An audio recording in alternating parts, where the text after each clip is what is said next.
Le damos la bienvenida a esta nueva sesión del Seminario Internacional de Filosofía, Ciencias y Humanidades. Tenemos que informarle a nuestros visitantes que el Seminario Internacional cuenta ya con su propia página web que usted podrá revisar en la descripción del sitio en nuestro canal de YouTube.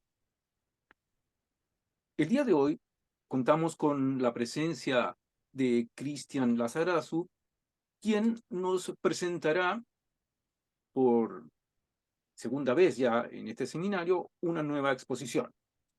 La exposición anterior se refería a la filosofía de la tecnología con la pregunta ¿qué clase de cosas son las redes sociales? Que usted podrá revisar también en nuestro canal de YouTube. Cristian Víctor Lizarazu Gutiérrez es licenciado en Administración de Empresas por la UDABOL de Bolivia, también magíster en Ingeniería Financiera por la misma institución, diplomado en Administración y Estrategia Gerencial por UNANDES de Bolivia y diplomado en Gestión de Proyectos por Univalle Bolivia. Además, Cristian posee un diplomado en Fundamentos Epistemológicos, Filosóficos y Teoría del Conocimiento por el CIDE Ecuador. Y además es encargado nacional de proyectos por el Banco Prodem. Cristian Lizarazu, el día de hoy, nos compartirá su conferencia Inteligencia Artificial, una introducción desde un enfoque filosófico. Así que invitamos a Cristian a que comience con su exposición. Muchas gracias.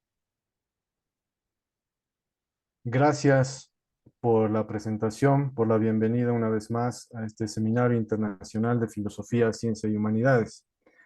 Un espacio muy importante de reflexión que va tocando temáticas contemporáneas a la luz del avance del conocimiento. En esta ocasión vamos a presentar el tema que bien se adelantaba como inteligencia artificial, una introducción desde un enfoque filosófico. A nivel general, el tema, la investigación, el tener inquietudes sobre la creación de un otro que pueda tener en el fondo quizás una conciencia y una capacidad de inteligir la realidad, ha sido casi como una especie de proyecto prometeico para el ser humano. Hay algunas reflexiones, como de Luis Jiménez, igual, que podemos verla en YouTube, donde comenta que inclusive ya desde los egipcios se trataba de plantear algún esquema de visualizar una especie de autómata. O sería más o menos desde nuestra vista contemporánea, imaginarnos una especie de maniquís con cierto mecanismo interior que lo hiciese parecer inteligente. Sabemos que desde la historia misma de algunos filósofos y el pensamiento, personalidades como Pascal o Leibniz ya se imaginaban igual cómo poder automatizar ciertas partes o ciertas facultades de la mente humana, algoritmizar de algún modo el pensamiento humano. El mismo Hobbes igual se planteaba el tema de reducir, tal vez en un sentido, muchas facultades del pensar humano, ¿no? Todo es cálculo, hacer algoritmos que nos ayuden a que, dado determinado, digamos, esquema o espacio lógico de razones, podemos luego reducirlo a operaciones más elementales, ya sean aritméticas, lógicas, o ya vamos a ir viendo más adelante construidas a modo de teoremas y que incluyen las probabilidades. Entonces, el tema de la inteligencia artificial es también para mí de interés personal, dado que en el campo en el cual también me ocupo, voy realizando e inmiscuyéndome de a poco en proyectos que incluyen esta tecnología.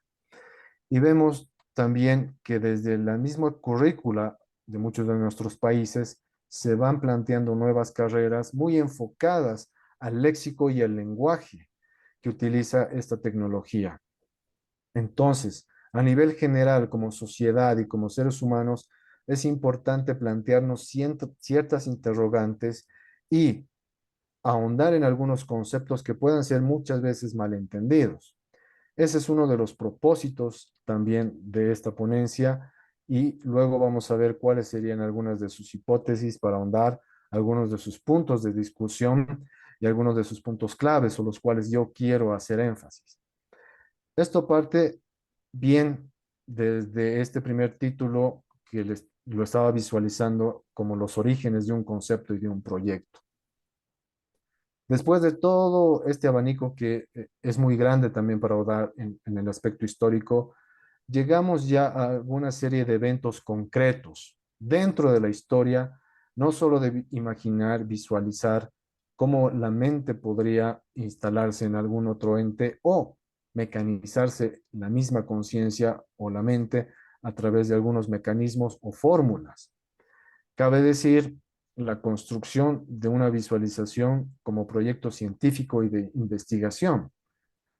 Esto tiene como un hito muy relevante a la conferencia de Dortmund, que se llevó a cabo ya el siglo pasado, en 1956, donde de algún modo se visualiza como un hito en el cual despega con un horizonte realmente programático y de investigación y llamándose de manera específica como inteligencia artificial, el estudio para ver si justamente se puede crear una máquina inteligente que simule la inteligencia humana.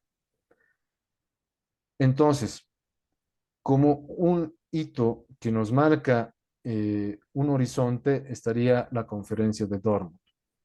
Uno de los participantes destacados es John McCarthy. Por eso traigo aquí a colación algunas de sus reflexiones que nos ayudan luego a esquematizar más de lo que va el tema. McCarthy, por ejemplo, tiene un texto en el cual incluye de algún modo un punto de inflexión en el cual pueden imbricarse o acercarse, por lo menos, los conceptos de inteligencia artificial y de filosofía. Cabe decir, entre paréntesis, que McCarthy dentro de esta conferencia no llamaba de pleno y de inicio inteligencia artificial a esta disciplina o a este campo de estudios. Era algo así como una disciplina del estudio de los sistemas complejos informáticos. Pero luego, por los azares muchas veces de la historia, llega a concluir o a comprimir todo ese constructo en algo quizás un poco más atrayente y que daba en el fondo tal vez la intuición o el propósito real, la creación de una inteligencia, entre comillas, artificial. Entonces, dentro de algunas de sus reflexiones, tiene un texto en el cual denomina el título así como la filosofía de la inteligencia artificial y la inteligencia artificial dentro de la filosofía, en el cual destaca que la inteligencia artificial como tal tiene conexiones científicas muy estrechas con la filosofía, inclusive más que otras ciencias, porque la inteligencia artificial comparte muchos conceptos con la filosofía, tales como la acción, la conciencia, la epistemología, y además lo que es sensato decir sobre el mundo, es decir, ¿qué podríamos decir sobre el mundo que tenga sentido? Inclusive el tema del libre albedrío. Y dentro de eso, pues, el mismo McCarthy y dentro de la conferencia de Dortmund, de algún modo conceptualiza la inteligencia artificial como el estudio que se propone en ese entonces proceder sobre la base de que todos los aspectos del aprendizaje o de rasgos de la inteligencia, en este caso inteligencia humana, pueden en principio ser descritos de una forma tan precisa que se puede crear una máquina que los simule. Aquí es muy importante destacar el tema de la simulación, puesto que otro de los artículos pioneros y que han dado la base realmente teórica y luego ya en clave matemática inclusive, que es el artículo de Turing, de Alan Turing, de más o menos 1950 sobre la pregunta si las máquinas pueden pensar, hacía énfasis en el tema de la simulación. Cabe recordar que esto igual ya es muy divulgado, que la prueba de Turing en realidad tiene el trasfondo de concebirse como un juego de imitación, ¿no? Donde no de principio se plantea un reemplazo o ni siquiera una igualación como tal de todas las capacidades y facultades de la inteligencia humana, sino de crear o tratar de construir una máquina que simule, que nos haga creer a nosotros los humanos que tiene una inteligencia tal como la nuestra, o parecida a la nuestra, o inclusive, y ese es otro tema que vamos a profundizar, si la supera en algunos aspectos o en algunos dominios.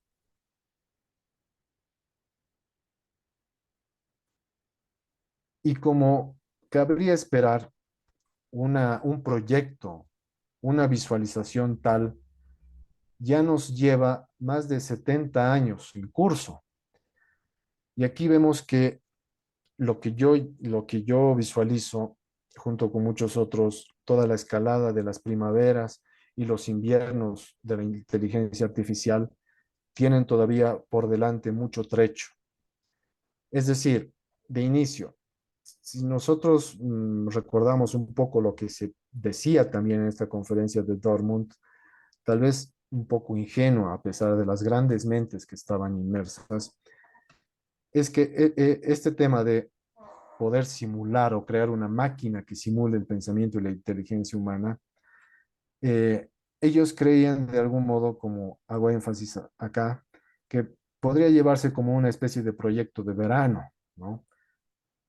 Según algunas declaraciones de McCarthy en ese entonces y de los miembros de esta conferencia, como el mismo Marvin Minsky, especificaban que se creía que podía llevarse a cabo un avance en ese estudio de justamente poder fabricar esta máquina inteligente eh, y lograr un avance significativo en uno o más de estos problemas si un grupo de científicos cuidadosamente seleccionados trabajasen en ello conjuntamente durante un verano.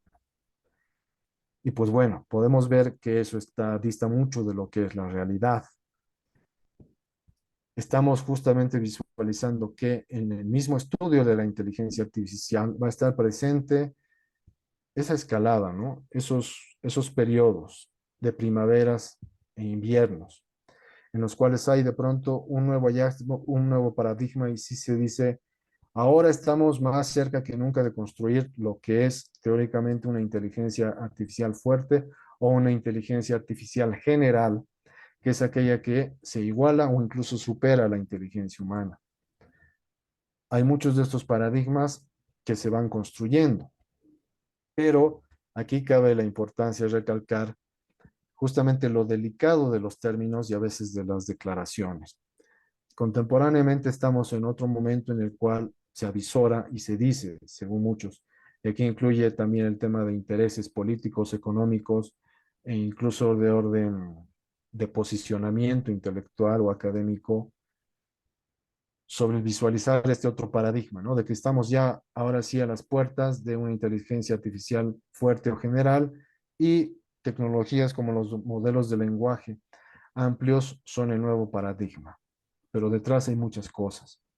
Por ejemplo, para el constructo del debate a nivel público y general que mencionaba al inicio, considero que es importante justamente partir desde la definición misma de la inteligencia artificial.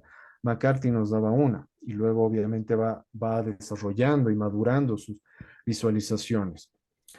Por ejemplo, en algún momento él nos dice que la inteligencia artificial es la ciencia y la ingeniería para crear máquinas inteligentes, especialmente programas informáticos inteligentes. Es como que ya se asume la inteligencia, ¿no? Pero sabemos que, o podemos asumir que, desde algunas perspectivas más generalistas, desde la propia filosofía, la psicología misma, todavía no llegan a un consenso para establecer realmente qué es la inteligencia y que todos la tengamos clara. Es como un concepto que a medida que avanzamos se va ampliando o inflando, que puede tener obviamente sus parabienes como sus defectos. Por ejemplo, puedo encontrar alguna tan generalísima como aquella que nos da Essenberger, que nos dice que inteligencia es casi todo lo que podemos encontrar en nuestra cabeza. A mí la que me gusta también particularmente es la de Piaget, ¿no? Cuando nos dice que inteligencia es aquello a lo cual recurrimos cuando no sabemos qué hacer. Es como un mecanismo interno que nos ayuda constantemente a avanzar dentro del mundo, es decir, es algo dinámico que se va construyendo. Y aquí ya podemos identificar una que luego podría verse como diferenciación de lo que sería un constructo de inteligencia artificial, ¿no? La construcción dinámica, o como diría Zubiri, de algún modo, especie de la actualización de la realidad a medida que ésta es inteligible. Entonces, la inteligencia es algo más que algoritmos, o podría visualizarse que es posiblemente algo más que algoritmos. Por otro lado, el tema de lo artificial o qué es artificial, igual puede ser muy discutible, ¿no? Ortega y Gasset nos decía que constantemente el hombre está dentro de lo natural y lo artificial, esta especie de centauro ontológico, con un pie aquí y el otro allá. Pero de manera sencilla, artificial, podemos definirla siguiendo el diccionario de Oxford como aquello que ha sido hecho por el ser humano y no por la naturaleza. Entonces, de algún modo, para el ideario común y general, puede verse de una manera muy fácil que inteligencia artificial es obviamente algo construido por el ser humano y que es crear máquinas inteligentes, que en algún momento quizás nos superen. Y ahí viene todo el otro tema de la ética y de las proyecciones utópicas o distópicas. Pero en el fondo hay otros puntos interesantes que también propios investigadores como Papert mencionaban, tales como el siguiente, que la inteligencia artificial se convertirá en la metodología para pensar sobre formas de conocer. Esto nos da otro pie, o a mí me daba al menos alguno, para reflexionar sobre, llamémoslo así, esta especie de efecto rebote o efecto espejo. Dado que hemos construido muchas tecnologías para, por ejemplo, estudiar la misma inteligencia o el mismo cerebro, ya es como si la visualización que nos dan ciertas tecnologías las atribuimos como constituyentes del cerebro. Es decir, si vemos en el escáner algún funcionamiento del cerebro, vemos imágenes y píxeles y que pueden algoritmizarse. Y luego podemos asumir que, dado que eso que hemos visto, es posible que en realidad el mecanismo del cerebro funcione así. Y trasladamos los hallazgos al ente sobre el cual estamos estudiando o indagando. Y probablemente no sea de ese modo como funciona la mente. Porque en el fondo, así, aquí sí coincido con Papert, es que uno de los grandes puntos de estudio de la inteligencia artificial es el de el interés en la mente humana, más que en construir propiamente robots. Esto nos llegaría a que la inteligencia artificial, vista un poco también desde este enfoque filosófico, tiene que ayudarnos a, si ustedes quieren, profundizar un nivel más y justamente ayudar a cuestionarnos sobre esto, las formas de pensar y de cómo concebimos a la mente humana, más que como un mecanismo, justamente como algo que todavía estamos descubriendo, como una especie de dinámica que vamos viendo a medida que avanzamos. Y la inteligencia artificial es o puede verse a priori, llamémoslo como una herramienta, y más concretamente como una tecnología. Una tecnología que a su vez, siguiendo a Miguel Quintanilla, podríamos visualizarla como un sistema de acciones, dentro de los cuales están las acciones fundamentales del saber y del hacer. Del hacer, obviamente, las construcciones y que están incluidas en los, como llamaba Bueno, de algún modo, los mecanismos operatorios, ¿no? Totalmente materiales que surgen desde el cuerpo para construir nuevas ideas. O en el campo del saber, la distinción que a veces es útil, la del saber qué y del saber cómo. Es este tan conocido know-how que va construyendo justamente el ser humano y que incluye una serie de técnicas, competencias y habilidades.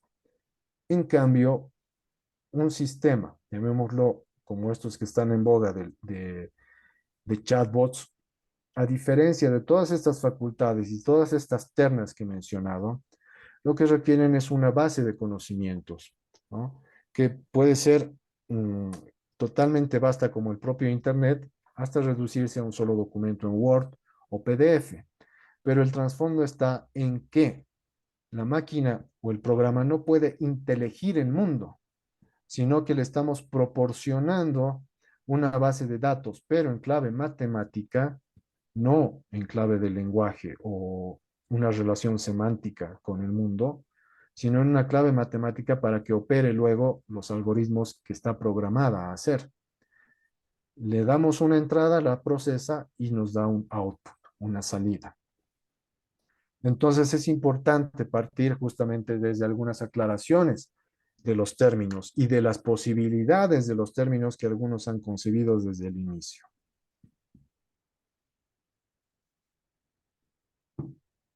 Por tanto,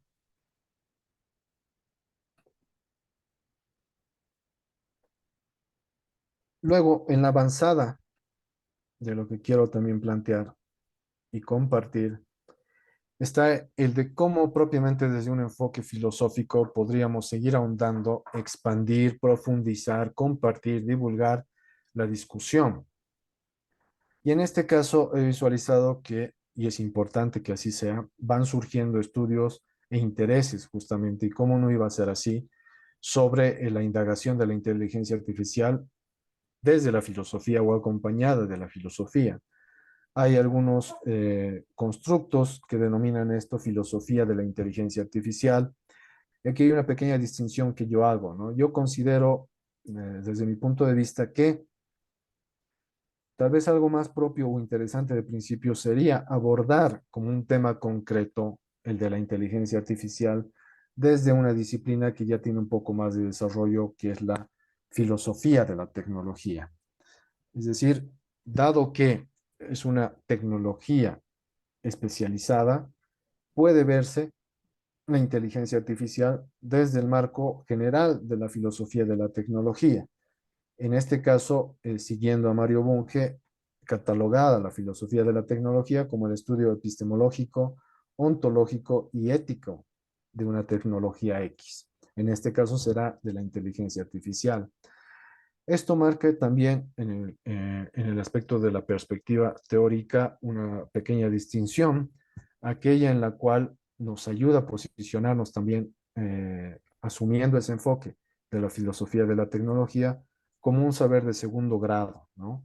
Que visualiza ya algunos constructos que se dan en sociedad, tales como lo que llegaría a ser y lo que ha impulsado muchas veces esta investigación, que es la filosofía, o podríamos llamarla la filosofía espontánea de los expertos en inteligencia artificial, para diferenciar un poco de lo que propiamente sería una reflexión un poco más profunda o especializada a nivel filosófico sobre la inteligencia artificial. En este caso podemos mencionar, por ejemplo, algunos tópicos de la filosofía espontánea de los expertos en inteligencia artificial. La postura del diseñador, ¿no? Es decir, parten de la, como veíamos a McCarthy, de la posibilidad real de construir una máquina, de diseñar una máquina tal que simule la inteligencia humana. Es decir, yo pongo ahí los parámetros sobre cómo va a funcionar esta tecnología en concreto. Esto tiene el trasfondo que hay como una mente que va construyendo mentes, ¿no? Es una especie de demiurgo especializado en la tecnología X o Z.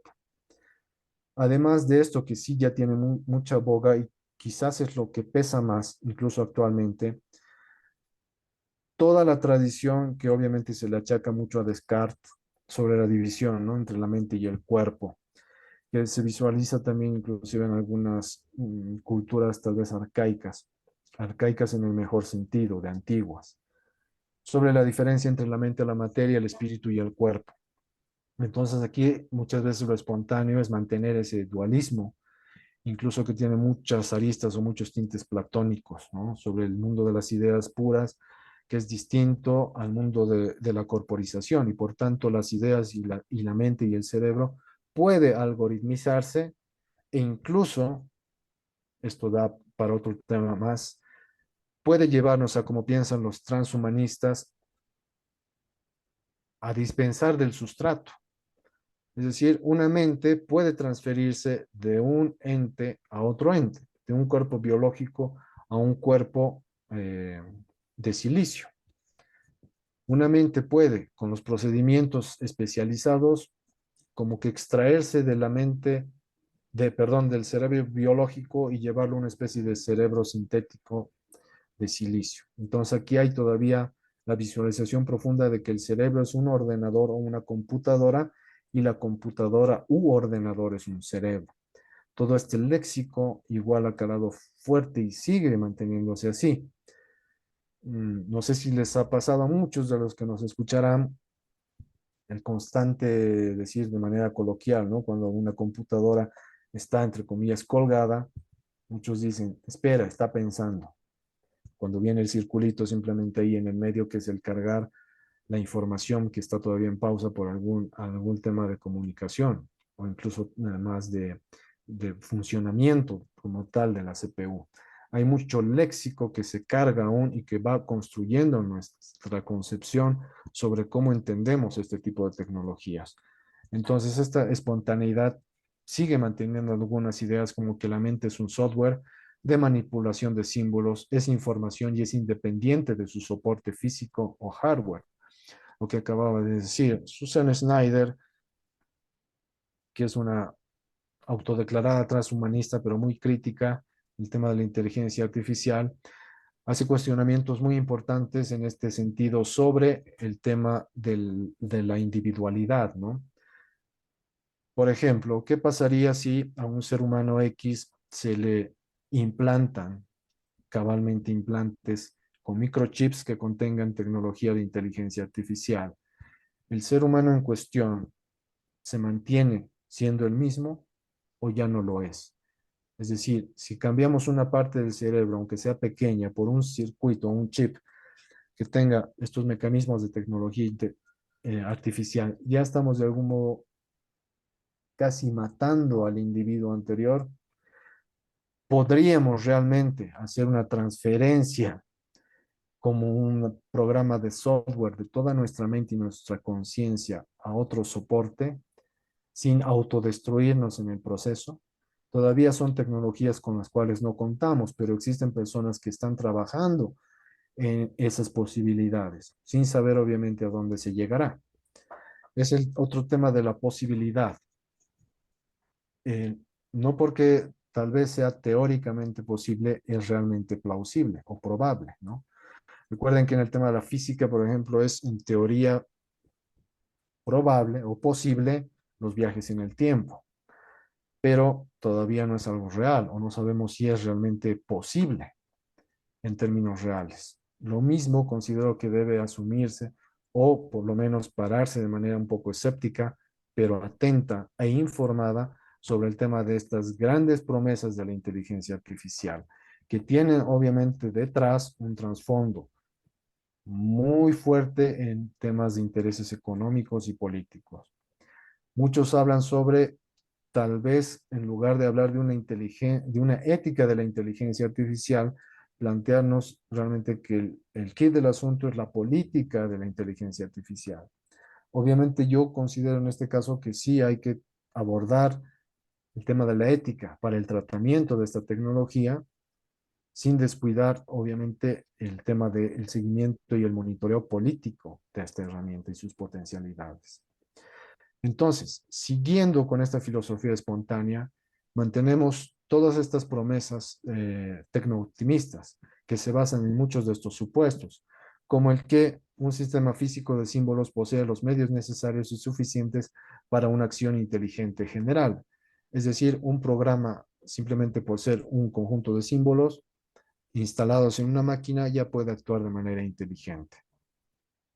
En cambio, o en contrapeso, desde un enfoque filosófico, entonces cabe preguntarse también cosas como las siguientes y plantearse además estas cuestiones. Si es que un sistema de sentido común mínimo debe saber algo sobre causa y efecto, tiempo, propósito, localización, proceso y tipos de conocimiento. Es decir, aquí algunos, como el propio Minsky y también creo que McCarthy, hacían autocrítica en el sentido de que uno de los puntos cruciales para tratar de llegar a ese horizonte o esa promesa paradigmática de la inteligencia general en términos artificiales es el de poder formalizar el sentido común, este que poseen los seres humanos y que implica todo este espectro de acciones, ¿no? La causalidad en términos de lógica, el saber orientarse en tiempo y en espacio, el poder tener claros los propósitos y además de manera espontánea algunos incentivos, conceptos como la localización, el proceso y los tipos de conocimiento. Es decir, todo una especie de marco generalísimo que, siguiendo en este caso a Dreyfus, responde a la duda de si es realmente posible formalizar el razonamiento humano que es informal, que responde constantemente ante las reacciones de un entorno que va cambiando. Es esa dinamicidad de la que hablaba al principio. Y algunas otras cuestiones para preguntarnos sobre si es posible reducir realmente el contexto de la acción humana en elementos discretos. Esto va en relación a lo que mencionaba de Dreyfus, ¿no? Un interesante crítico sobre las posibilidades de todas estas promesas tecnooptimistas, que en clave fenomenológica y en la década de los 80 y 90 hacía unas críticas muy interesantes. Dentro de estas está esta pregunta, ¿no? Si es posible reducir el contexto de la acción humana en elementos discretos. Esto es imaginarnos si todas las cosas que hacemos utilizando nuestra inteligencia de manera, aquí digamos, podemos utilizar algún concepto de algunas investigaciones de Kahneman sobre el pensamiento humano, sobre la división de los sistemas uno y 2 en la acción inmediata, sistema uno, y la acción un poco más reflexiva, el sistema 2. En ambos está implicada la inteligencia y esto responde a cómo interactuamos con el mundo en cada acción que hacemos. En este caso, por ejemplo, desde cómo podría yo reducir los elementos del mundo a elementos discretos que puedan algoritmizar tranquilamente el hecho de que yo pueda cerrar y abrir mi laptop a medida que voy tomándome un sorbo de agua de mi botellón. Todo eso es algoritmizante. Puede reducirse a algunos elementos en clave de programación. Esa es una pregunta. Por ahí hay cuestiones que no. Por ahí hay mucho espacio que sí. También seguir preguntándonos sobre, justamente a raíz de eso, si se puede formalizar el fondo de sentido común que determina qué argumentos, metas y estrategias son relevantes y cómo interactúan. Es decir, podemos seguir construyendo algoritmos que realmente, eh, tal como hace la inteligencia humana en muchos aspectos, puedan discernir, llamémoslo así, en el vacío, en los huecos, en momentos en los cuales hay parcialmente solamente un bloque de información y datos. Aquí cabe otro tema, ¿no? La inteligencia artificial como la generación de cada vez más información. Y algunos teóricos de la creatividad, como Edward de Bono, siempre planteaban el hecho, ¿no? Especialmente dirigido a los tomadores de decisiones, sobre que reflexionen bien acerca del hecho de que una masiva información nunca va a reemplazar al verdadero pensamiento. Muchas veces se cree de que un sistema tal por tener toda la información y los datos de Internet puede ser más inteligente que por ahí un ser humano o un, llamémoslo así en clave bastante quizás romántica, un abuelo sabio de nuestras comunidades. Es algo muy difícil de medir ahí y al final, ¿qué es lo más importante para la vida humana? Quizás sea aquello que ese hombre sabio sabe, en lugar de aquello que puede procesar un sistema de inteligencia artificial. Bueno, otro punto para tomar en cuenta es el saber cómo y el saber qué. Comprender las relaciones del todo y las partes, la importancia del contexto, como hablábamos en un principio, ¿no? Y además de que esto esté centrado en el ser humano. Esto implica también el poder reflexionar y entender cómo son nuestros propios procesos de pensamiento, cómo discurren nuestras ideas en todo el momento en el cual las pensamos.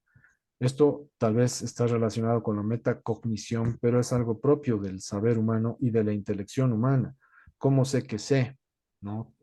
Y es otra distinción con los sistemas de inteligencia artificial que tenemos hasta ahora, tal como mencionaba también Chomsky en algunas críticas hacia las posibilidades del boom de ChatGPT. ChatGPT no sabe lo que es y lo que no es verdad. Y además no puede hacer algo que los seres humanos hacen, ¿no? Que es explicar y buscar explicaciones para el mundo. Simplemente genera data e información, en muchos casos útil para nuestro uso, pero, y en experiencia propia, es información que paradójicamente hay que verificarla. Y al verificarla nos toma también un tiempo humano que vamos a tener que invertir en saber si realmente aquello que este sistema me está dando tiene una fuente fiable. Hay muchas paradojas a la medida que vamos usando estas tecnologías. Y además de tener en claro el sentido semántico y la realidad, como decía Subí, cual realidad, la realidad cual realidad, la realidad como realidad. Es difícil seguir ahondando, digamos, en esto, en este pequeño espacio, pero tiene que ver con que, como mencionaba algunas palabras atrás, la importancia del tema operatorio, ¿no? Y de interrelacionamiento del ser humano en su contexto y con los hechos del mundo circundante. En cambio, un sistema de estos solo funciona operativamente en términos matemáticos, nunca tiene una relación con el mundo. Obviamente los robots que ahora van teniendo algunos mecanismos que palpan, llamémoslo así, el mundo, no llegan a las mismas interrelaciones de nuestro sistema nervioso y no tienen los sentidos básicos que nos ayudan a nosotros para movernos y luego hacer todo el encadenamiento hacia la generación de ideas de otro nivel. O sea, sí hay diferencias, pero estas diferencias tienen que visualizarse y tener justamente aquello de lo que estamos hablando. Una relación de causalidad, de sentido, de coherencia con nuestro mundo y nuestra propia experiencia. No son como recetas o respuestas ya dadas, sino se dan en este enfoque que estoy planteando como una contraposición de cómo realmente podríamos seguir reflexionando de manera crítica sobre una tecnología que está impactando ya de una manera muy grande en nuestro mundo.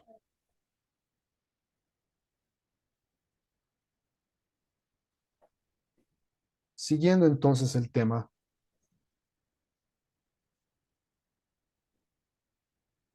y en esa línea de cuestionarse, de hacer estos cuestionamientos, hay algunos otros conceptos clave importantes, ¿no? Habíamos visto al principio sobre las definiciones, múltiples definiciones y que todavía no hay acuerdos comunes sobre la misma inteligencia, pero sí hay bastantes temas interesantes o definiciones de investigadores que ya han madurado un poco y han, digamos así, avanzado de esa espontaneidad a una formación acompañada de lo filosófico, porque también se está dando la posibilidad de que es un campo interdisciplinario, ¿no? El de la reflexión sobre estos temas. Perdona una pequeña pausa, no sé quién está con el micrófono abierto, si lo puedes cerrar. No sé si es Gregoria. Cierro paréntesis, gracias para continuar. Entonces, algunos de estos son como el de la inteligencia, la abstracción, la misma filosofía y la experticia. Por ejemplo, un investigador que es Hawkins y que además se ha propuesto el crear cerebros inteligentes de silicio, como habíamos mencionado, menciona que para ser inteligente, por ejemplo, el cerebro tiene que aprender muchas cosas sobre el mundo. No me refiero solo a lo que aprendemos en la escuela, sino a cosas básicas como el aspecto, el sonido y el tacto de objetos cotidianos, lo que mencionaba anteriormente. Para realmente obtener inteligencia, esta no, considero yo, en lo particular, no se nos viene dada, por lo menos en el tema más amplio conceptualmente hablando, como intuiciones, ¿no? No son estas intuiciones husserlianas, llamémoslo así, que nos vienen simplemente apartando el mundo. Esto significaría que ya desde niños tendríamos esas intuiciones. Estoy mucho más allegado a las teorías del desarrollo de Piaget sobre cómo la inteligencia se va desarrollando. Si visualizamos a los niños pequeños, es un constante avance y es un maravillarse continuo, en que con cada experiencia se reafirma y se reformula y se agranda y evoluciona el tema de la inteligencia, que no solo se ve en el planteamiento de ideas, sino en la conducta y en el comportamiento, en cómo interactúa este ser con el mundo, busca soluciones y más que soluciones, plantea propósitos sobre cómo moverse en el mundo. Y esto es interactuar justamente con los objetos a través de los sentidos. No es simplemente hacer una programación per se con base en una información o datos que ya han sido construidos previamente. No es una construcción del individuo, su propia inteligencia. Algunas ideas interesantes también que me parecían son las de Sokolovsky, cuando se pregunta, por ejemplo, cómo formular la pregunta sobre la relación entre la inteligencia natural y la artificial. La apariencia de la cosa revela lo que es, no como parece ser otra cosa, ¿no? Es el tema de la simulación. El tema de la simulación que tenía que ver con Turing, con el mismo McCarthy, es decir, podemos visualizar una especie de comportamiento de algunas máquinas susceptiblemente inteligente ante nuestros ojos. O podemos tener la respuesta del chat GPT que tenga una coherencia, pero eso es ante, llamémoslo así, un sujeto perceptor, un sujeto del conocimiento que somos nosotros. Le hemos dado una especie de lenguaje para que nos responda en los mismos términos y nosotros, porque poseemos ese lenguaje, podemos interpretarlo con sentido para nosotros. En cambio, tal vez el ejemplo es un poco trivial. Si le ponemos delante a un mono o un elefante, lo que responda ChatGPT no significa absolutamente nada. Es un mundo diferente. Nosotros somos el sujeto de sentido como el que le da la entrada y recibe la salida de un procesamiento tal. En términos concretos, si le metemos basura al chat GPT, por ejemplo, nos va a sacar basura. Y no hay un procesamiento reflexivo, como inclusive ya podríamos darle o interactuar con un niño ya más o menos de 4 años de edad. Hay algunas diferencias importantes ahí. Además, dentro del tema metodológico hay diferencias metodológicas entre la investigación sobre inteligencia artificial y la investigación filosófica, pero que de algún modo puedan acompañarse, ¿no? La que siempre me ha parecido una buena propuesta de avance es la noción de programa de Lakatos, lo que mencionaba, ¿no? La importancia de lo interdisciplinario. Ya dentro de la inteligencia artificial, el acompañamiento de las ciencias cognitivas, la filosofía, porque toca temas que ahora ya son como entrecruzados, ¿no? El de la conciencia, la inteligencia, la mente, los sentidos, el conocimiento, que deben acompañarse en este sentido. A lo que me voy es que en proyectos concretos como en los cuales he trabajado en algún modo ya, de desarrollo de una tecnología X que pueda tener cierto umbral de inteligencia artificial, es importante hacer la reflexión y la participación reflexiva tanto del ámbito filosófico como el de las otras ciencias, ¿no? O como de otras ramas del conocimiento que incluyen el impacto social y político del desarrollo y acceso de ciertas tecnologías a ciertos niveles y cómo se desarrollan y usando qué recursos además. Es un acompañamiento que tiene que hacerse de manera madura, porque tal vez trata en el fondo de dos tipos realmente diferentes de procesamiento, como hasta ahora he venido, llamémoslo así, promoviendo.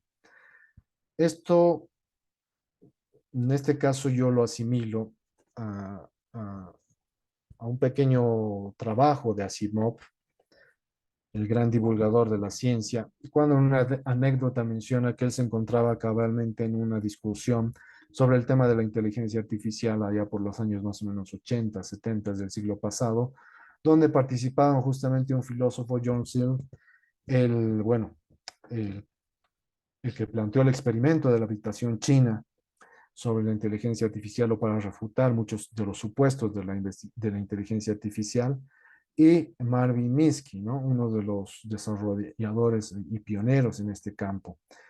y bueno, tenían posiciones encontradas y comenta Simov que cuando le tocó a él intervenir, utilizó la siguiente metáfora.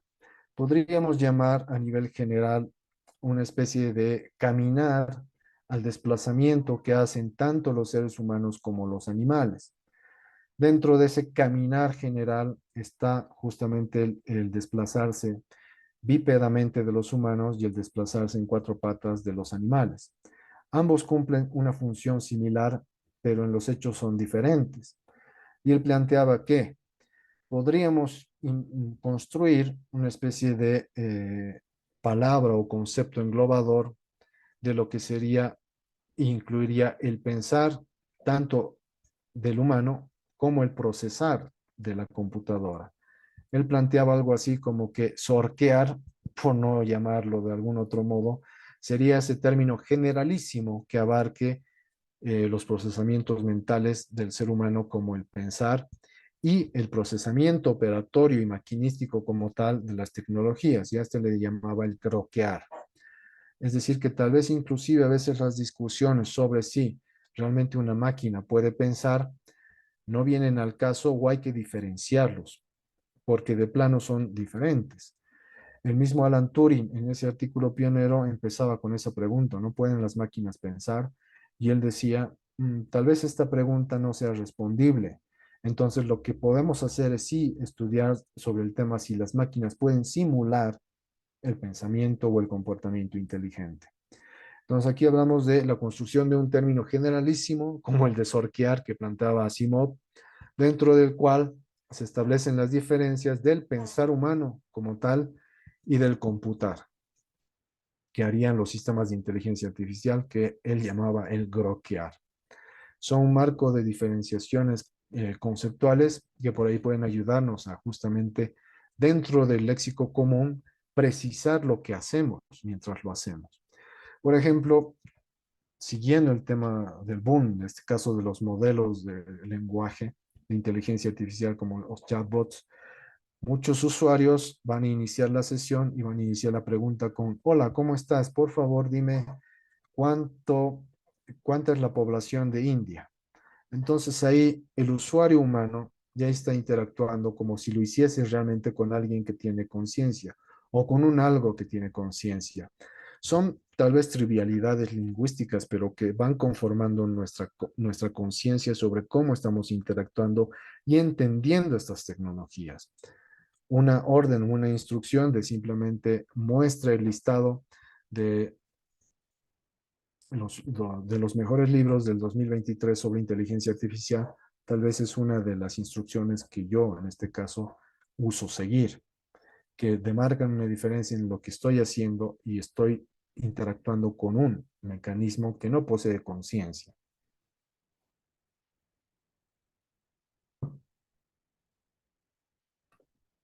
Siguiendo, todo esto de algún modo tal vez ha dado ya una especie de hipótesis primaria, ¿no? O de una tendencia de mis argumentos sobre la posibilidad o no de la construcción de una inteligencia artificial como la que se espera o la que se promete. Por eso considero que la filosofía tiene muchas cosas que decir y ya muchos investigadores de- con grandes credenciales igual del mismo modo apuntan a ello, ¿no? El acompañamiento de la filosofía para con empresas como la construcción de la inteligencia artificial son importantísimas. Recuerden que al principio fue la filosofía como este amor, esta búsqueda al saber. Luego va y se da en sociedad la construcción misma del saber, a veces dispensando de la filosofía. La filosofía tiene la posibilidad, tal vez, entre comillas, la ventaja de ver el marco general, el sinópticos, como decía Platón, y sobre el cual ayuda igual desde esta perspectiva, por ejemplo, a la filosofía de la tecnología como un saber de segundo grado sobre un campo del saber ya concreto, como en este caso la tecnología de la inteligencia artificial y sus avances, poder ayudarnos en la definición, precisión conceptual, pero luego, y esto también es importante y tiene que ver con aquello que mencionaba sobre la política de la inteligencia artificial, ayudarnos a orientar los desarrollos. de esta tecnología. Entonces, en la discusión sobre la posibilidad real de una inteligencia artificial en sentido fuerte o generalísima, existe propiamente el debate. Como mencionaba John Searle, es un, entre comillas, detractor, o al menos muy crítico de esta posibilidad, mencionaba que la inteligencia artificial es una contradicción, ¿no? En el sentido de que eh, una inteligencia artificial no puede, una inteligencia, perdón, llamémosla así, real o natural, no puede ser por principio propio ser artificial o ser programada. Es algo que va surgiendo a nivel general por otros mecanismos, por otras leyes inclusive. Hay otros como Dreyfus, que lo iba mencionando, que mencionan que, redundando un poco, mencionan que la inteligencia artificial es intrínsecamente imposible porque, por un lado, Dreyfus no considera que la informalidad natural del razonamiento humano pueda ser formalizada en todos sus aspectos, ¿no? Desde el cómo cargo a un bebé, cómo interactúo con él para enseñarle a hablar, hasta muchas otras cotidianidades de nuestro mundo. ¿Cómo aprendo matemáticas? ¿Puede ser esto formalizable, términos algorítmicos?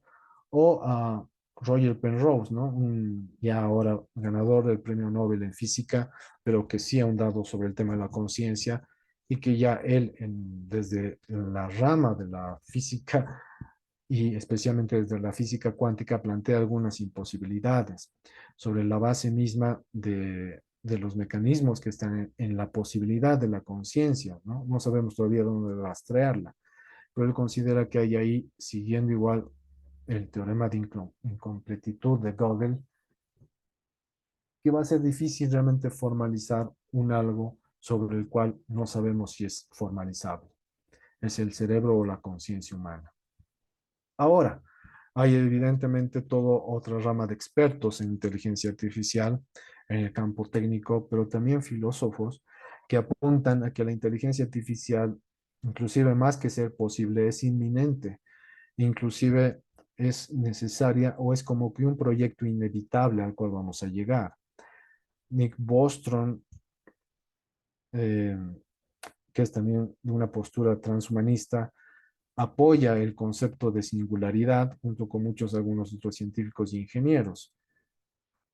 El Roosevelt, que es este ingeniero en jefe, creo que de Meta, Facebook, que apunta y apoya mucho el concepto de singularidad, que es el del momento en el cual la tecnología de la inteligencia artificial supera a la inteligencia humana y como la supera es capaz de construir a su vez superinteligencias, va dándose lo que I.J. Good, que era un contemporáneo de Turing y que trabaja con Turing, llamaba la explosión de la inteligencia, ¿no? El momento este en el cual inevitablemente estos sistemas van a superar al ser humano y entonces hay que hacer algo para prepararse para ese momento. Es algo inevitable, consideran ellos. Bueno, es otra postura en la cual habría que realmente ver sus posibilidades, más allá de los intereses justamente económicos, corporativos, políticos y de discurso cultural, y algunas veces incluso de anhelos, muy ligados a una formación bastante cercana a la ciencia ficción. Pues bueno, hay que ver también dentro de eso la posibilidad ya desde un punto de vista de un tercero, viendo estos dos ejes de la posibilidad de la resolución de problemas complejos y la hipercomplejidad de la vida humana. Ahí vienen todas las preguntas o argumentos que de algún modo he ido realizando sobre apoyar o no el discurso de si va a ser posible realmente crear una inteligencia artificial de un modo humano. No lo sabemos, esa es la realidad. Entonces, mi punto de vista sería el de acompañar de manera escéptica, informada, pero activa el desarrollo de estas tecnologías.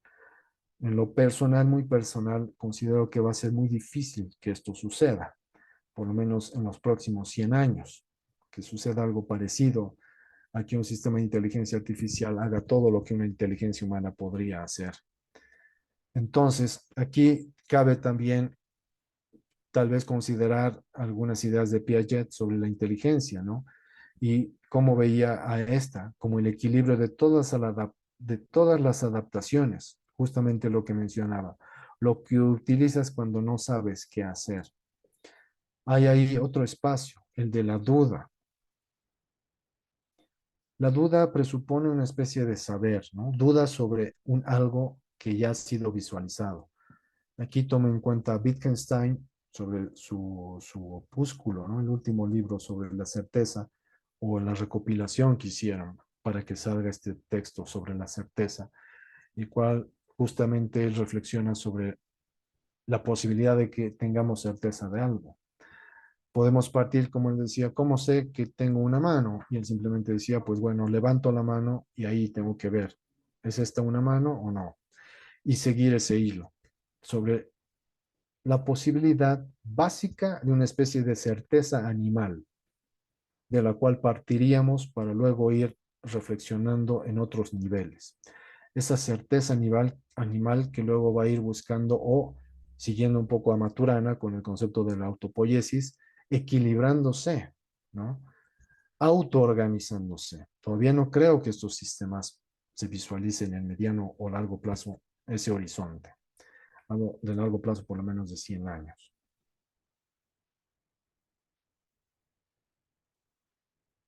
Entonces, justamente habiendo visualizado esas dos corrientes, llamémoslo, ¿no? La optimista y la escéptica o crítica, es que desde aquel enfoque que adelantaba de la filosofía de la tecnología, podemos ver justamente y detallar más en estos otros puntos que son la parte epistemológica, la ontológica y la ética sobre el tema de la inteligencia artificial.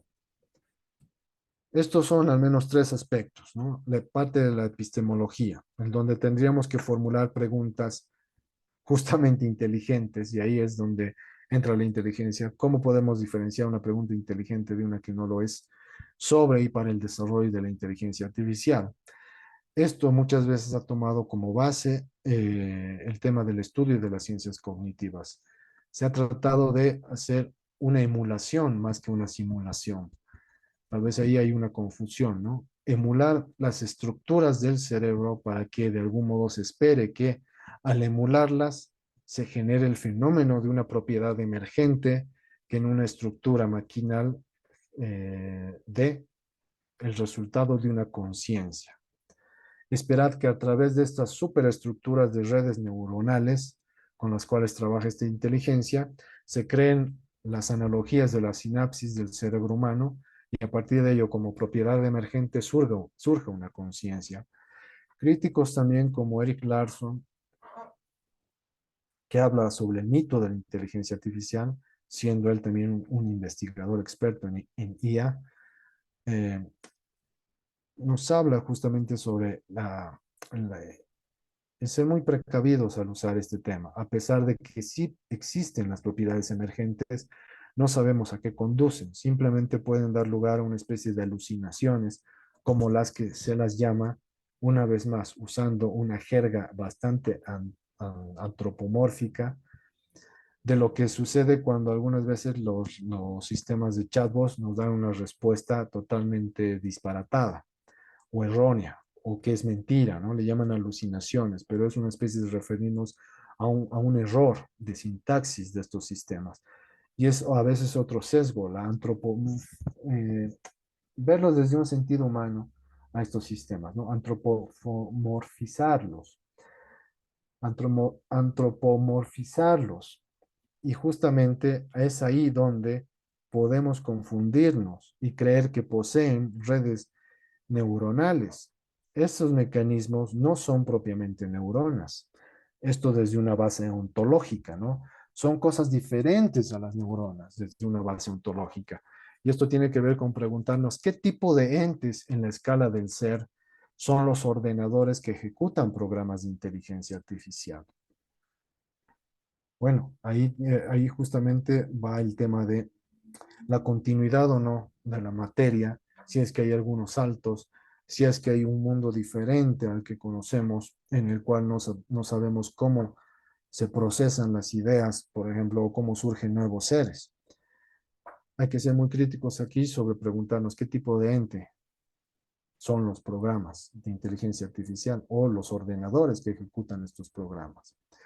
En el tema de la ética, pues bueno, un poco aquí siguiendo a Whitehead y también a Ortega y Gasset en algún pequeño artículo, considero que también el filósofo está para dar soluciones, para aclararlas y no enturbiarlas, en suma, para saber a qué atenernos, ¿no?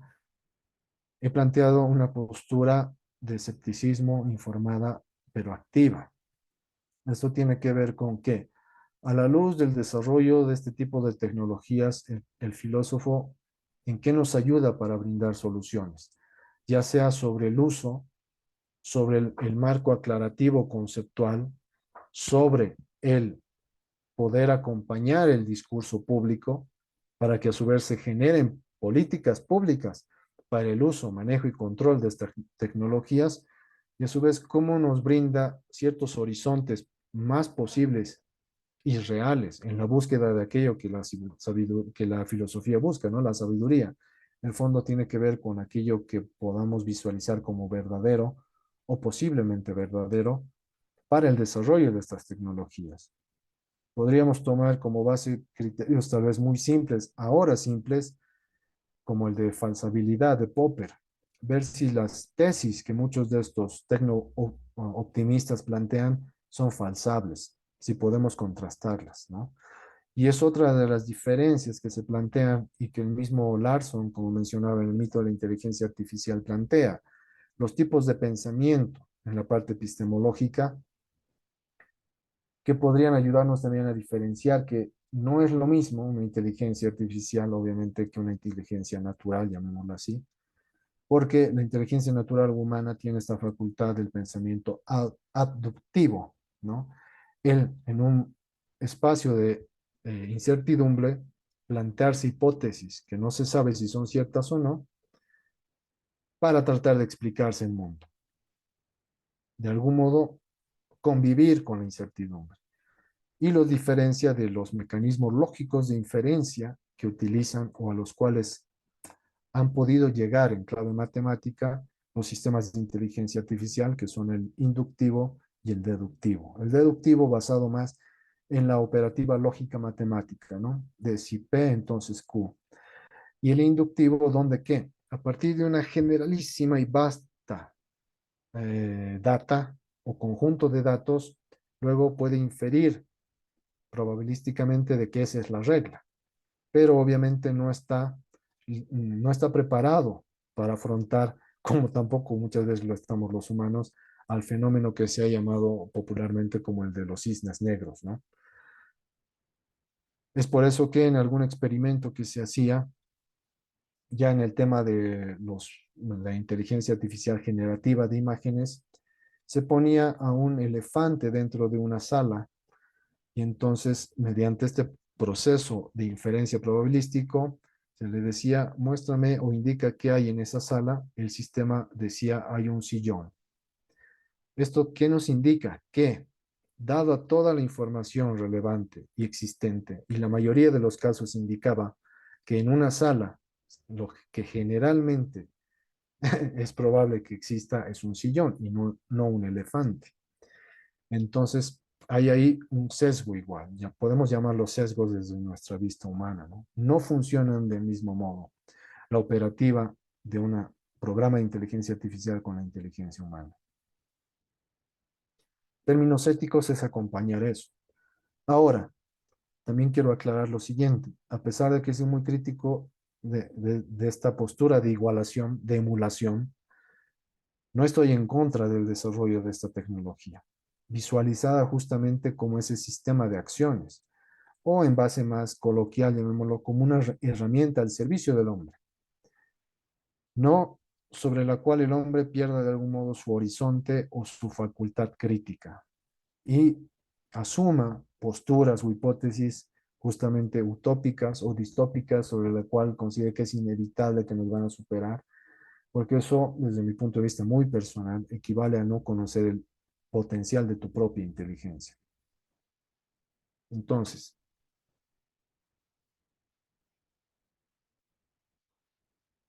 continuando con lo que adelantaba en el tema de la búsqueda de soluciones, y el tema de las diferencias de pensamientos, menciono lo siguiente, ¿no?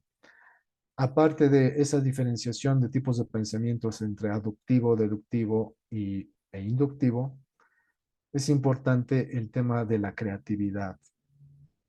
Es como un plus más. Se han hecho algunos estudios, investigaciones basados en una especie de parámetro, de cuestionario que se usa en psicología sobre los niveles de creatividad. Obviamente se ha hecho una comparación entre los humanos y estos en instituciones educativas, ¿no? En las cuales, según estos cuestionarios, en algunos casos y en algunos índices o indicadores, que más que todo tenían que ver con la diferencia probabilística, resultaba que según esa ponderación, algunos de estos sistemas salían con mayor puntuación que algunos seres humanos. Pero esto tenía que ver de algún modo con visualizar todo el contexto, ¿no? Y aquí sí existe una diferencia que es importante mencionar, que es la capacidad de procesamiento de millones y millones de datos de estos sistemas, ¿no? Como habíamos dicho, algunos tienen acceso a todo Internet y pues obviamente de ahí van a sacar en términos probabilísticos cosas algunas un poco más inverosímiles. Uno de los rasgos de la creatividad. Pero luego en algunos que tienen que ver justamente con la relación con el contexto, y que hay un propósito y una solución que puede considerarse como realmente creativa para el caso concreto, pues bueno, los seres humanos superaron evidentemente a estos sistemas. Y además, en una siguiente prueba, se vio que en temas de, por ejemplo, escritura y generación de algunas imágenes, llamémoslo así, el acompañamiento de los seres humanos usando tecnología artificial fue superior al de solamente el ser humano enfrentándose a esas tareas. Esto todavía requiere obviamente ahondarlo más en investigaciones más transversales y en distintos niveles para que justamente visualicemos que estas herramientas, en ese sentido coloquial de las inteligencias artificiales, si las sabemos usar con un sentido criterioso, pueden ayudarnos a producir cosas interesantes, a conocer eh, eh, también el mundo con ese sentido práctico del ser humano, pero con los pies en la tierra. Es decir, utilizarlas, usarlas a nuestro favor. Ese sería de algún modo el tema práctico que habría que considerar. Están en el mundo, no van a desaparecer mañana, entonces, ¿qué hacemos? Busquemos algunas soluciones con ese sentido crítico. Y esto tiene que ver también con desarrollar estrategias para canalizar mejor nuestra comprensión y autocomprensión a través de la IA. En esa autocomprensión tiene que ver con cómo yo visualizo, pienso, estudio las diferencias que hay. Yo no soy un sistema en el sentido artificial o informático, ¿no? Soy otro tipo de sistema como ser humano. Y cómo comprendo las diferencias que existen entre el procesamiento de estos sistemas de inteligencia artificial con cómo funciona mi mente o cómo hago que yo, eh, al enfrentar ciertas tareas y retos, voy generando, inclusive en esos ejercicios de metacognición, tengo mis momentos eureka, ¿no? Y cuán difícil es llegar a esos momentos eureka. Además, el tema de visualizar la mente-cerebro como agente inteligente buscando soluciones en su propio dominio. Hablamos al principio, siguiendo a Papert, que la inteligencia artificial para muchos tiene el trasfondo de ayudarnos a conocer nuestra propia mente, ¿no? Es como una de las tecnologías tal vez más cercanas para poder comprender paradójicamente nuestra mente humana. Hay muchas rutas en las cuales podemos usar estas tecnologías para servirnos a incrementar nuestro conocimiento en sentido positivo, llamémoslo así. Ahora, tal vez el tema también tiene que ver con por qué el ser humano se ha interesado por la inteligencia artificial. Muchos dan de hecho de que tenía que venir o que es como una más, ¿no? De las tareas humanas el llegar a este tipo de tecnología o tal vez en sentido de algunas posturas historicistas, es inevitable que surjamos como como una curva creciente. Toda la historia haya sido solo el prolegómeno para llegar al desarrollo de esta tecnología.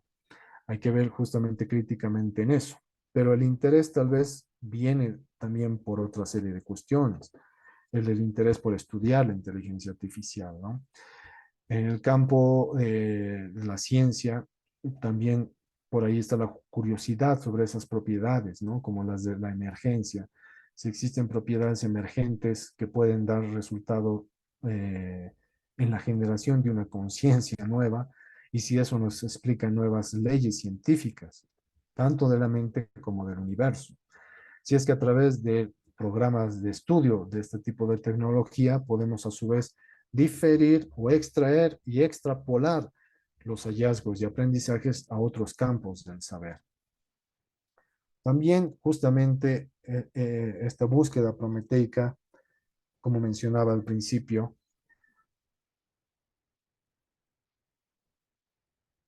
cuando refería a ejemplos como los de Pascal, Leibniz y Hobbes sobre el tema de qué tan automatizable sería el pensamiento, todavía por temas de la necesidad de certidumbre, seguramente es curioso, ¿no? ¿Cómo podríamos automatizar los pensamientos, la crítica? Esto tiene que ver con cómo podría yo como ser humano llegar a un estadio tal que todo lo que diga lo pueda decir en términos lógicos, irrefutables y verdaderos, en temas fuertes. Esto desde el mismo, llamémoslo así, arte de la dialéctica que en algún momento mencionaba Schopenhauer sobre, se preguntaba, ¿no? ¿Cómo tener siempre la razón? Tal vez apunta también inclusive a eso, tener una herramienta que nos ayude a eso. La vanidad humana obviamente también está inmersa y la necesidad en algunos casos. Siguiendo otro punto, muchas de estas promesas o generación de tecnoutopías tienen un paralelo también muy parecido al de las religiones, ¿no? Las promesas de los mesías, los profetas, los nuevos reinos en el que todo va a ser eh, para bien para el ser humano, en el cual se acabarán muchas de las cosas que nos persiguen y que nos causan dolor a nivel humano, en nuestra convivencia y a nivel individual. Entonces es como le llamo yo, como la búsqueda de las nuevas tablas de Moisés, ¿no? Los mandamientos. Quizás una inteligencia superior ahora sí nos diga cómo vivir o nos dé los secretos del universo. Es una búsqueda también quizá de ello. Y bueno, la tendencia de la cual hablaba hace un poco y en la que también me trabé un poco era sobre la antropoformizar todo, un bucle de salidas y entradas, ¿no? Siempre le damos nuestro sentido humano, desde los animalitos y demás, hasta las máquinas, a nuestras cosas, nuestras posesiones, inclusive. Bueno, hay muchas personas que siguen dándole nombres a sus autos para generar una relación por ahí bastante humana desde el sentido humano para con sus objetos. Esto de darle un sentido humano a todo. Y el problema de actualizar mundos y universos, ¿no?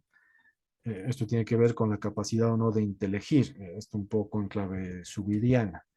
Cómo intelijo el mundo a través de el poner mi intelección en el mundo para actualizarlo. Y a través de ello, si es que me abre más conocimiento sobre el universo. El problema del conocimiento, del saber y que quizá un ser superior, llámese súper inteligente, me da muchas de esas claves.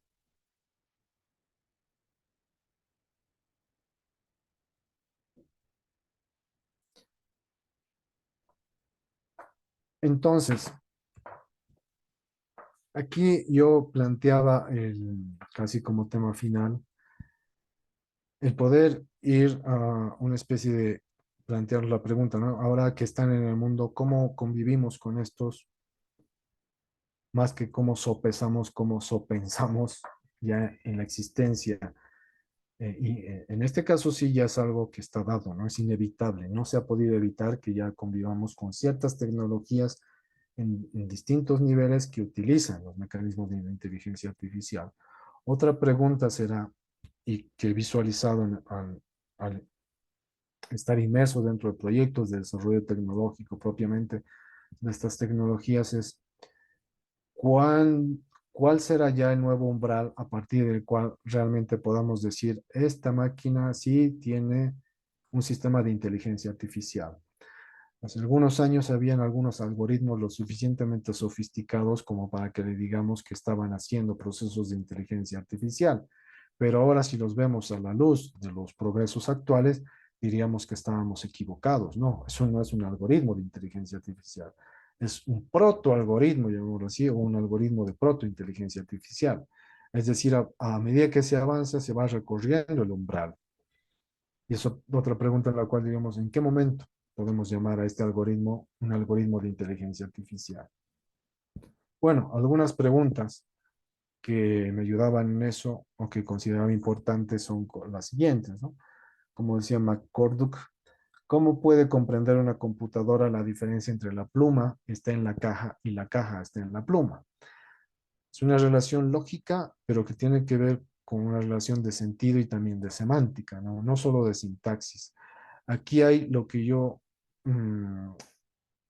tal vez en algún modo podría llamar la no conmutatividad de las relaciones entre la inteligencia humana más la inteligencia artificial. La inteligencia artificial no va a llegar nunca a un mismo resultado que la inteligencia humana usando inteligencia artificial. Y en este caso son algunas de las pruebas o preguntas que seguramente le han hecho muchos de estos modelos de lenguaje de inteligencia artificial como para pillarlos, ¿no? Buscar pillarlos. Obviamente no conciben y no procesan el contexto. Por eso que en algún momento yo hacía alguna pregunta a modo de juego sobre eh, cuál es el color, digamos, más chistoso que existe. Y bueno, una pregunta tal vez absurda, entre lo cual no existe un marco de referencia concreto, no se sabe de lo cual se está hablando. Nosotros los seres humanos tenemos además el sentido del humor, ¿no? En cambio, estos sistemas van procesando cuáles son a modo de tokens, que son ni siquiera palabras, ¿no? Sino son números. Todo lo numeriza de algún modo para poder procesarlo y justamente poder actuar en estructuras probabilísticas y matemáticas para arrojarnos un resultado. Muchas veces se va a perder en esto, ¿no? En preguntas como estas. La diferencia entre frases, palabras o contextos, como la pluma está en la caja o la caja está en la pluma. ¿Cómo diferencia esto? Dándole un sentido, obviamente. Son cosas que nos ayudan a visualizar que no hay realmente una conciencia detrás, la misma que la de un ser humano. Ahora otras preguntas, ya justamente en cómo interactuamos. Ya había adelantado alguna, ¿no? ¿Cómo interactúo yo? Hago una demarcación lingüística, tiene que ver con la performatividad del lenguaje, es decir, si yo en esa interacción me, me refiero, le doy una instrucción en clave totalmente, llamémoslo aquí, humanista, de por favor, muéstrame, sé tan amable de mostrarme eh, cuál es la capital de Ecuador al sistema, pues obviamente me va a dar el dato. Pero yo ya estoy aquí haciendo una especie de clave comunicacional, ¿no? Yo ya le estoy dando una personalidad a ese sistema, tal vez sin saberlo. Por ahí soy obviamente muy educado y a nivel general me gusta hablar de ese modo, pero no estoy hablando con un ser humano, ¿no? Estoy hablando con un sistema, le estoy dando una instrucción, ni siquiera estoy hablando, estoy dándole una instrucción para que procese. Entonces ahí tal vez soy un poco riguroso sobre este tema de la demarcación lingüística. ¿Cómo instruyo yo a un sistema tal para obtener lo que estoy buscando? Luego, algún tema como interactuar las mejores prácticas sobre vigilancia tecnológica dentro de la gestión de la innovación, la divulgación científica, filosófica, cultural y psicológica. Lo que mencionaba, esto ya a nivel de sistemas humanos, de cómo ya sea como naciones, gobiernos, culturas, podemos justamente a través de esa búsqueda de soluciones en la cual nos pueden ayudar también los filósofos, implementar prácticas concretas para hacer estos temas de vigilancia tecnológica. cómo no quedarnos rezagados, a pesar de que sí es, no necesariamente debería ser así, pero así es, que un país retrasado en tecnología obviamente tendrá menos oportunidades para su población en muchos aspectos. Entonces, ¿cómo mantenemos esta vigilancia tecnológica ahora de que tenemos tal vez algunos canales para acceder de manera un poco más directa y en tiempo un poco más real a los grandes avances que se dan en los países que, bueno, centralizan esta tecnología? Y esto implica también el conocerla, ¿no? Porque no se puede gestionar aquello que no se conoce. Esto viene en clave más de la administración. Tal vez la emergencia, en este caso, como algo que ha venido al mundo de estas tecnologías, también nos ayuda a replantearnos nuestra visión del mundo o a reafirmarla, ¿no? Pero ampliándola de una manera un poco más crítica. Es decir, vamos a convivir con robots, sí, pero estos robots, ¿qué son al fin de cuentas? ¿Cómo van a servirnos o no? ¿Nos pueden perjudicar? ¿Cómo sopesamos aquí, sí, esos dos ejes, ¿no? O esas dos perspectivas, las de los tecno-utopistas, de los transhumanistas, y tal vez de aquellos un poco más escépticos, o que buscaríamos, aquí me incluyo yo, que este tipo de tecnologías estén centradas y al servicio del ser humano. Y pues bueno, siempre, o en este caso apuntaría yo a experimentar las honduras de la experiencia y de la condición humana, ¿no? A que el acercamiento, desarrollo, incluso trabajo con estas tecnologías no nos, no cause en nosotros tal vez ese efecto que hablaba, de esa especie de efecto como de espejo, ¿no? En la cual por mucho utilizar una tecnología ya me voy acercando a los discursos de esa tecnología en todo mi pensar y voy visualizando temas como la compasión, el dolor, la tristeza, como incluso debilidades humanas, ¿no? Cuando por ahí son cosas intrínsecas a la condición humana. En síntesis, creo que la filosofía, a nivel general, la filosofía de la tecnología, a nivel específico como disciplina, puede ayudarnos y es importante que también orienten nuestra comprensión del desarrollo de estas tecnologías sobre sus posibilidades e imposibilidades a la raíz y sazón de un pensamiento crítico actualizado, pero también activo y que se proponga creativamente soluciones que nos van a plantear y que ya nos plantean la existencia de estas tecnologías en nuestro mundo circundante. Aquí son algunas fuentes a las cuales yo he recurrido para poder estudiar y compartir con ustedes estas pequeñas reflexiones. Ha sido un gusto para mí poder compartir con ustedes esta ponencia. Muchas gracias por el espacio.